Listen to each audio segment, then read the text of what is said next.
தொடர் கனமழையால் கொடைக்கானல் ஏரியிலிருந்து உபரி நீர் அதிக அளவு வெளியேற்றப்படுவதால் பொதுமக்கள் கடும் அவதியடைந்து வருகின்றனர். இதுகுறித்த கூடுதல் தகவல்களை நமது செய்தியாளர் மணி நேதாஜியிடம் கேட்கலாம்.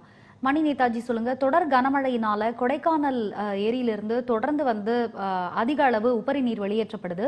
இதனால பொதுமக்கள், அங்க இருக்கக்கூடிய பொதுமக்கள் எந்த அளவுக்கு பாதிக்கப்பட்டிருக்கிறாங்க, விவரங்களை வழங்குங்க. வணக்கம் ரம்யா. திண்டுக்கல் மாவட்டம் கொடைக்கானல் கடந்த 3 நாட்களாக கனமழை பெய்து வருகிறது. கனமழை காரணமாக கொடைக்கானல் நட்சத்திர ஏரியிலிருந்து உபநீர் அதிக அளவு வெளியேறி வருகின்றது. மேலும் இதன் காரணமாக ஏரிச்சாலையிலிருந்து தெரசா நகர், டோபிகானல், கல்லறைமேடு, சீனிவாசபுரம், வெள்ளி நீர்வீழ்ச்சி பகுதி வரை சுமார் 6 கிலோமீட்டர் தொலைவில் வரை ஆற்று பகுதி அருகாமையில் குடியிருக்கும் பொதுமக்கள் அரசு கட்டிடத்திலோ அல்லது பள்ளிக்கூடங்களிலோ தங்கிக் கொள்ளலாம் என ஒலிபெருக்கு மூலம் கொடைக்கானல் நகராட்சி தெரிவித்து வருகிறது. இந்நிலையில் அரசு விளையாட்டு